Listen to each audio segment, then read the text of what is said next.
Hello అండి. నమస్తే. Welcome to my channel విరోహిమాస్ కిచెన్.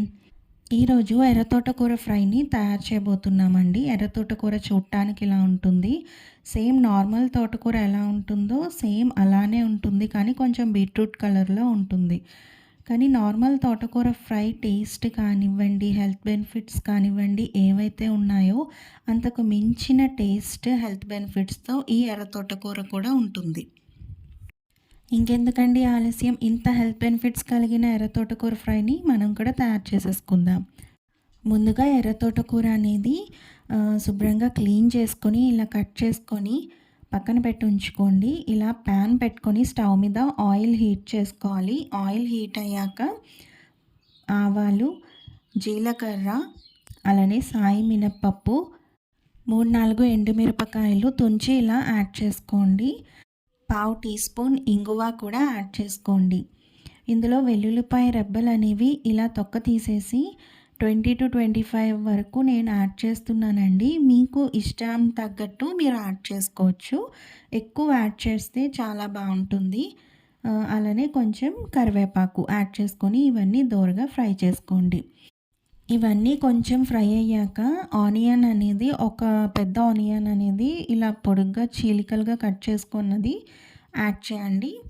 లేదు మీడియం సైజ్వి 2 కానీ కట్ చేసుకొని యాడ్ చేసుకోండి. టేస్ట్ అనేది బాగుంటుంది. ఇలా ఆనియన్స్ యాడ్ చేశాక కాసేపు మనం వీటిని ఫ్రై చేసుకోవాలి. ఇవి ఇలా ఫ్రై అయ్యాక ఇందులో కొంచెం సాల్ట్ యాడ్ చేద్దాం. కొంచెం సాల్ట్ యాడ్ చేసుకొని మళ్ళీ బాగా మిక్స్ చేసుకోండి. ఇలా బాగా మిక్స్ చేసుకున్నాక ఇందులోనే పావు టీ స్పూన్ పసుపు అని యాడ్ చేయండి. పావు టీ స్పూన్ పసుపుని యాడ్ చేసుకున్నాక ఒకసారి బాగా మిక్స్ చేసుకున్నాక మనం ముందుగా కడిగి పెట్టుకున్న ఎర్ర తోటకూరని ఇందులో కొంచెం కొంచెంగా యాడ్ చేసేయాలి. మనకి ఇది ఎక్కువ క్వాంటిటీ ఉంది అని అనుకోవద్దు. ఏదైనా ఆకుకూర అనేది మనం అది మగ్గిపోతూ ఉండగా చాలా క్వాంటిటీ తగ్గిపోతూ ఉంటుంది. ఇలా మనం కొంచెం కొంచెంగా ఎర్ర తోటకూరని యాడ్ చేసేసాక మనం దీన్ని మిక్స్ చేస్తూ ఉంటే ఆ క్వాంటిటీ అనేది తగ్గిపోయి వాటర్ అనేది చాలా ఎక్కువగా బయటకు వస్తుంది. ఇలా మనకి వాటర్ అనేది బయటకు వచ్చి అది బాగా మగ్గి క్వాంటిటీ తగ్గిపోతూ ఉంటుంది. మీరు ఇక్కడ చూసారంటే వాటర్ అనేది మనకి బీట్రూట్ అనేది కట్ చేసి ఫ్రై చేస్తే వాటర్ యాడ్ చేస్తే ఎలా అయితే ఉంటుందో సేమ్ అలానే వస్తుందన్నమాట. బీట్రూట్ అనేది మనకి తెలిసిందే ఎంతో హెల్దీ. అండ్ చాలామందికి బీట్రూట్ అనేది తినటం వల్ల బ్లడ్ పడుతుంది అని ఫీల్ అవుతూ ఉంటాం కదా. అంటే ఆ కలర్కి ఆ గుణం ఉంటుంది, బ్లడ్ని ప్యూరిఫై చేసే గుణం ఉంటుంది. అలానే ఈ ఎర్ర తోటకూరలో కూడా ఎన్నో ఎన్నో హెల్త్ బెనిఫిట్స్ ఉన్నాయండి. దీంట్లో చాలా అధికంగా కాల్షియం ఉంటుంది, ఐరన్ ఉంటుంది. మనం ఎలా అయితే ప్రెగ్నెంట్ ఉమెన్కి ఎక్కువ ఐరన్ ఫుడ్ తీసుకోవాలి అంటారో వాళ్ళకి కూడా ఏ సంకోచం లేకుండా ఎర్ర తోటకూర ఫ్రైని పెట్టచ్చు, ప్రాబ్లం లేదు. చిన్నపిల్లలు, పెద్దవాళ్ళు, ప్రెగ్నెంట్ ఉమెన్ అందరూ కూడా ఏ డౌట్ లేకుండా ఎర్ర తోటకూర ఫ్రైని తీసుకోవచ్చు. అలానే మనం ఈ ఎర్ర తోటకూర ఫ్రైలో ఎన్నో యాంటీ ఆక్సిడెంట్స్ కానివ్వండి, విటమిన్స్, మినరల్స్ని కానివ్వండి ఎంతో పవర్ హౌస్ అని చెప్పచ్చు వీటన్నిటికీ. ఈ ఎర్ర తోటకూర అనేది కంపల్సరీ వారానికి 2 సార్లైనా తీసుకోవటం మంచిది హెల్త్కి. ఇందులో మనం కొంచెం సాల్ట్ అనేది అడ్జస్ట్ చేసుకోండి. ఇలా మనకి క్వాంటిటీ తగ్గిపోతూ వాటర్ అంతా ఇంకిపోయేంత వరకు ఈ ఎర్ర తోటకూరని ఫ్రై చేసుకుంటూ ఉండాలి.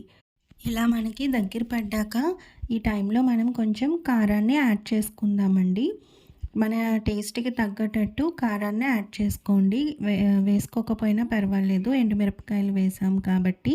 కారం ఎక్కువ తినేవాళ్ళు కారాన్ని కూడా యాడ్ చేసుకొని మిక్స్ చేసేసుకోండి.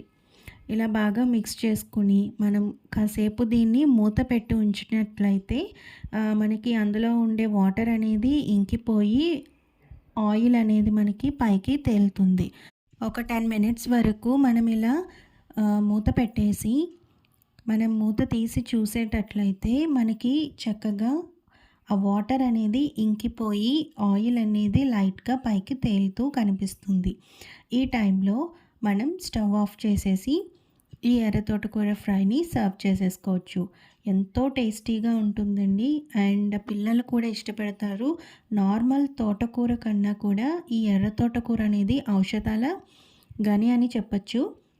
నార్మల్ తోటకూరే చాలా హెల్త్ బెనిఫిట్స్ కలిగి ఉంటుంది. అలాంటిది దానికి మించిన హెల్త్ బెనిఫిట్స్‌తో ఈ ఎర్ర తోటకూర ఉంటుందండి. తప్పకుండా వారానికి ఒక్కసారైనా సరే ఈ ఎర్ర తోటకూరని మీ డైట్‌లో ఇంక్లూడ్ చేసుకోవడం చాలా మంచిది. వారానికి 2 టైమ్స్ తినడం ఇంకా మంచిది. హోప్ ఈ వీడియో మీకు నచ్చిందనుకుంటున్నాను. నచ్చితే లైక్ చేసి సబ్స్క్రైబ్ చేయండి. బాయ్. Take care.